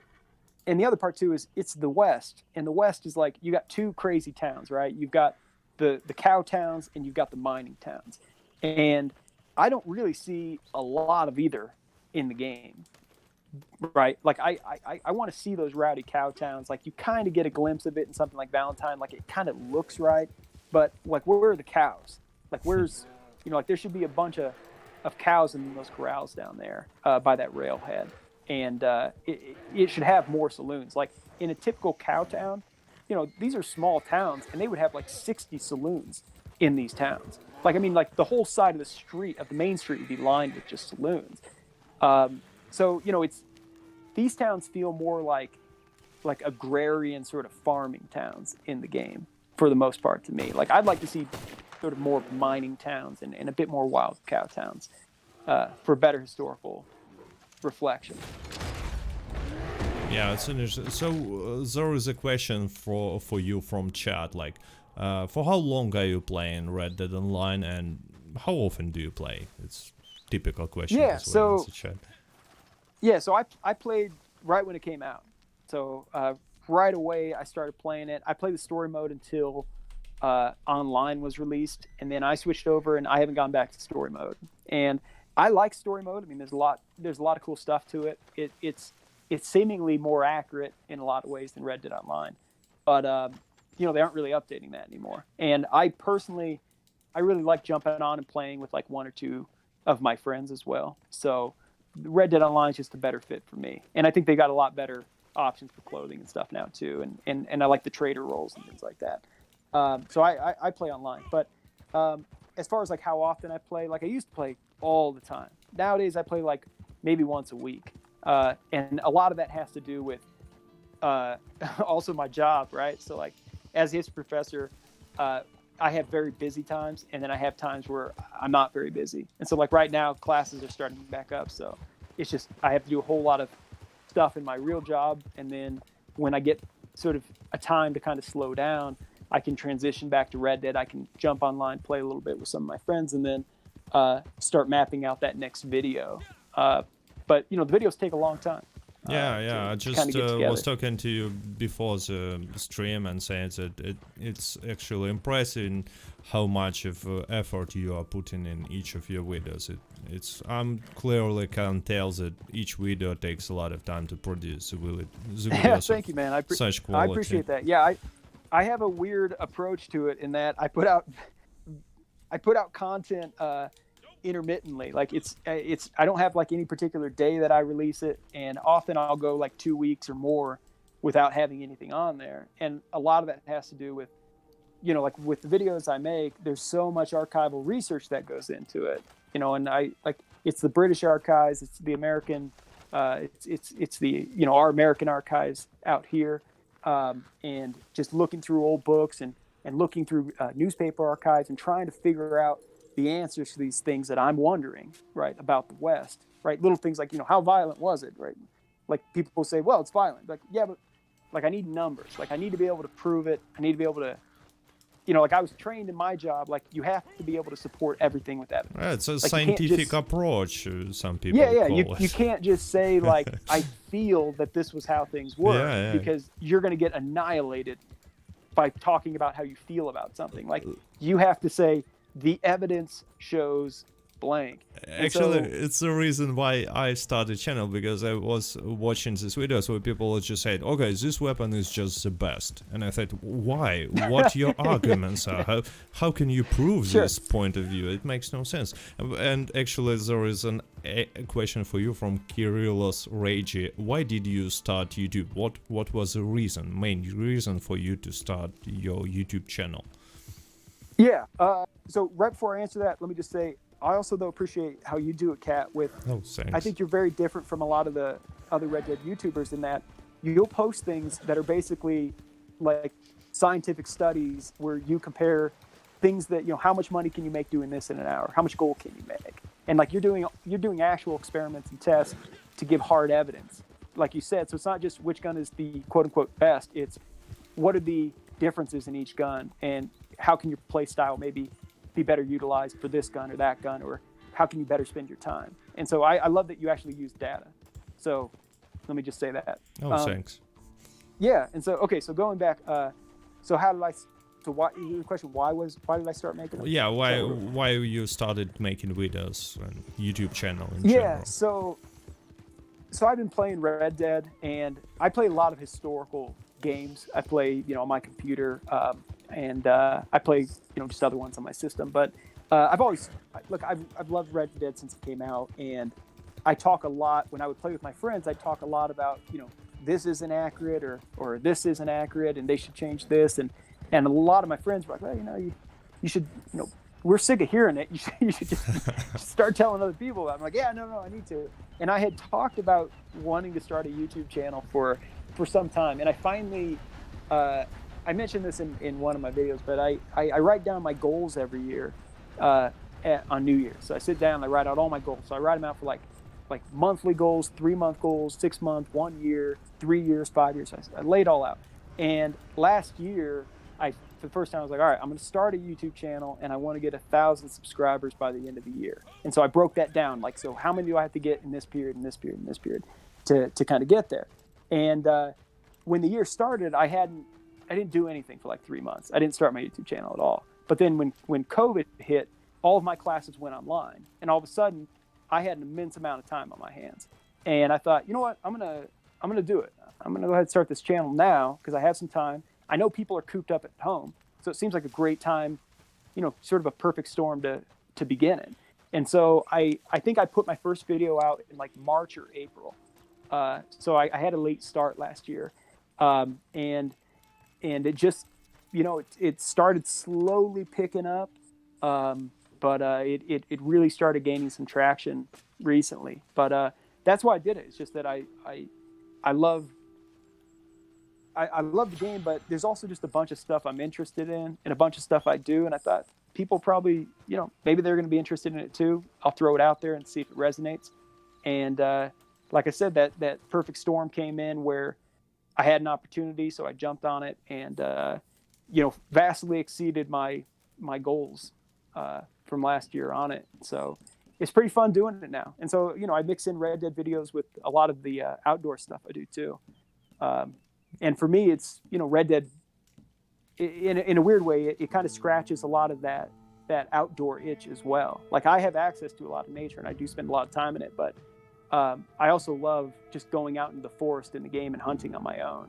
I think it's a pretty therapeutic thing in a lot of ways. So the game just resonates with me, and talking about history is my job anyway.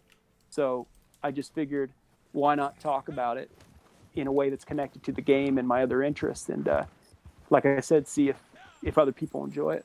So that's how I did it. Well, speaking about numbers, you're doing like really good. Amount of subscribers in 1 year is pretty amazing.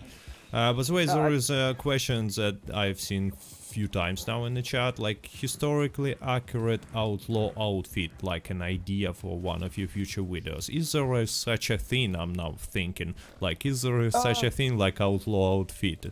Or no? Yeah, so it's funny. There's a guy who's been a huge supporter of mine for a long time, Mr. Cleams. He runs a posse that I'm in called The Innocents. He's a great guy, and him and I, when we play together, we kind of laugh about this a lot. And so if you're listening, Cleams, I love you, buddy. So we laugh about it a lot because when we talk about all these requests for people saying, oh, historical outlaw, like give me the outfit, that like it's comical in the sense that like there was no outfit, right? Like it wasn't like you were an outlaw, like here's your outfit, all right, you can pick that up at the local general store, right? Now that you're a wanted man. So yeah, there is no outfit, like, 'cause outlaws were, cowboys, they were vagabonds, they were, they were local businessmen. I mean, like, they came in every shape, size, color, outfit, you name it. But that said, I have a way to do it. And so I will be making an outlaw video, how to create historically accurate outlaw character video. And my approach is similar to what the next one, because the next one's going to be on lawmen, and lawmen didn't really have a solid outfit either. But I'm taking the same approach where I'm looking at sort of some of the key people from that time period who were, in this case, like who were the most famous, like deputy marshals, who were the most famous, deputy sheriff, so on and so forth, and looking at individual outfits and sort of saying, like, look, like, this guy was one of the best U.S. deputy marshals. We've got a lot of pictures of him. This is what he wore. And it doesn't mean that all U.S. marshals wore this, but he did, right? And so I'm going to take the same approach with the outlaws in that I'm going to go through and, I'll give a good background of outlaws and as I always kind of do in the beginning of these videos, a big historical background of these things. But then I'm going to look at individual outlaws and sort of say, like, if you want to get this look, like, this is how you can do it. Or this guy is very different, and this is how you can do it. But, like, all these people rotated clothes. And so it's more about, like, what role, like what period of the outlaw do you want to be, right? Like, you got somebody like Butch Cassidy, who in one photo is wearing a 3-piece suit, right? And in another photo, he's just got, like, an old rough T-shirt on. And that's the thing, is like, well, what did he wear? Well, he wore all of it. But it depends. Like, do you want to play sort of the successful Butch Cassidy who's sort of gotten away with it, and now he's going down to South America to live out his life, sort of in sort of a comfortable way? Or do you want to play Butch Cassidy the outlaw, when he was, at sort of what was he wearing during these train robberies, things like that. And so I'm going to try to break it up in that way. And it sounds maybe a bit complicated, but I'm going to give people a lot of different options for, look, these are some very famous outlaws, and here's what they wore. And all these looks are accurate. It just kind of depends on what you want to go for. But maybe it's another idea that I'm just taking from chat. Easier to create a historically accurate lawman outfit, because I believe there was not so much variety between different lawmans, at least in certain regions. So, like, even with lawmen, there was no outfit. So, like, the standard lawman outfit, depending on what your position was, if you were actually in the field or not, was usually just a wool suit. I mean, it was a pretty boring outfit. Oh. But you can look at individual lawmen, and individual lawmen usually had unique ways of dressing, right? In particular, like the most popular ones, right? Like Wyatt Earp was pretty boring in the way that he dressed, but somebody like Wild Bill Hickok, when he was a lawman, had a lot of flair and he had a lot of style. And so to me, I'm going to approach it from that standpoint of, like, here's a great example of a famous deputy U.S. Marshal, and here's what he wore, and here's how you can get that look. But just know that all U.S. Marshals did not wear this outfit, right? Standard outfit would just be a wool suit. But, I think people don't really want to just wear a wool suit. Like, they want to be accurate, but they want to have a bit more style. So that's what I'm going to try to give them. Okay, so a few questions before we will end up the stream, like a few questions from chat, like your favorite Western movie. Tombstone. Tombstone. I love it. Not that it's accurate, right? It's like, I love the movie Braveheart, but it's not historically accurate at all, right? But Tombstone gets a lot of things right. They get some things wrong. But just for like a movie that I would sit down, a Western that I just sit down and watch for fun, I'd say Tombstone or Lonesome Dove. Okay, so my favorite is Maverick, and I'm interested. It's a fun one. Was it at least a little bit accurate? Yeah, it's a silly Western. But they put historical characters, like, if you remember, there's a scene where Mel Gibson's playing cards, and I think it's he's playing cards with John Wesley Hardin, and he realizes it's John Wesley Hardin, and he's cheating John Wesley Hardin, and so he has to kind of maneuver out of the situation. So I like, that's a really fun movie. It's a hilarious movie, by the way. If folks haven't seen it, you should check it out. It's more of a comedy, but it's clever. It's a but clever it still comedy. has this Wild West spirit, in my opinion. I don't know. Yeah, totally. And they do it in a fun way. Like, it's not overly serious or dramatic. It's just enjoyable. I dig that movie. I'm glad you like it too. About poker, by the way, since we've talked about super fast, you know there is a poker in Red Dead Online, but it's not historically accurate by any means, because you playing Texas no limit hold'em, and there was no such thing back then. No one was playing games like this. They were playing like draw poker, I believe, all the time, and it was just no such activities to play no limit hold'em, but they still added it.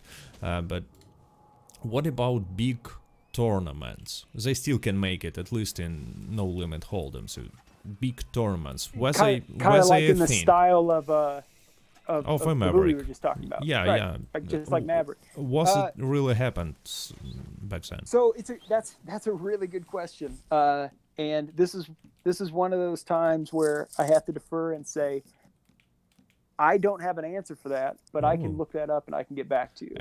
I'm sorry to interrupt you, but that's a phrase that every professional or expert would like to say sometimes. Yeah, well, you have to say it, right? Yeah. Like, it's funny. The more you learn what you don't know, and you realize you don't know all that much. And so, my job is to accumulate a vast amount of historical information in my brain, and convey it. But there's a lot of stuff I just don't know, and that is an interesting thing. I'll look into it. I can get back to you. I do want to mention though that most people didn't play poker; they played faro back then instead of poker. And so, like, when you think of like Doc Holliday and Wyatt Earp and things like that, they all primarily played faro. Faro was the most popular card game in the Wild West by a long shot. Poker was a distant second. Oh, it's just like Wild Bill was killed during the poker game, and so Wild Bill was killed playing poker, but poker was the second most popular game, like far away. Faro, which is Faro, it's a game where you bet on the cards that are being turned up, and so you bet on whether, like, the first card is going to be higher than the second card, and then you can bet on whether it lands on that particular card. So it's, in a way, it's almost, it reminds me of roulette in a way. But I've played faro for years. I played at my college with our history club. They love playing faro, so we've been playing it for years. Oh, you still play it? Yeah. So the reason you don't see it in casinos is because faro has the worst house odds of any game. Like, it's like razor thin margin for the house. Otherwise, it's the most fair game you can play. Like, it's literally like, it's like you've got like a 45% chance of winning on each hand. Like, you've got very good odds. And that's why casinos don't play it anymore, is because the house, it's just not worth it. You can't be more, like, you need to be more guaranteed that you're going to pull money in. I would disagree with you on that, because 45% is just like printing money for casino. If a person has 45 instead of 50, it's just pure cash. They don't play it, maybe because I'm not an expert. I don't know this game, but maybe for some other reason, maybe because it's easy to count or something like this. But 45 is you can't. Yeah, so they would count with an abacus during the game, but historically they got rid of it because the margins were too low for the house, is what they said. Yeah, maybe, but so poker tournament is not something, but it would be interesting. Maybe they can add it as an event. It would be kind of fun, because now poker in the game is just not cool, unfortunately, just like many other mechanics in this game. And the last question is like perfect question. BBQ Frog asks historical accuracy of cats. Whether cats in this game are historically accurate. So historical accuracy of cats, it's a brilliant idea. I can tell you this in parting. When Wild Bill Hickok was the town marshal of Abilene, he got paid for every stray dog and cat he killed as sheriff. He got paid for that. So why? there you go. Why? Because I mean, they dogs I thought that they understand, would breed. but cats. Yeah, with the dogs they thought they'd breed rabies, and with the cats, I'm not sure what their issue was, but it's unfortunately that was one of their jobs too. Is like you were kind of the town dog catcher, and you'd actually get paid for blasting these animals, which is kind of sad in some ways. I got a dog, and I couldn't imagine it, but yeah, that's one of the jobs. So I guess historical accuracy of cats. It was dangerous to be a cat in the West. Just like any other type of person. That's right. That's right. Anyway, thanks for all the viewers. We had like 425 viewers at peak, so thanks to all who joined. And of Awesome. course, the link to the Elijah's channel is in the description. I really suggest you to check it. Lots of interesting stuff. And thank you guys for joining, for watching stream, for typing your questions and listening to our answers. I hope you enjoyed this video. Link, it will be published on the YouTube channel, so if you miss some part, don't worry. It will be published as soon as it will get ready by the YouTube. And anyway, thank you. See ya. End of translation is end of stream. That's the correct one.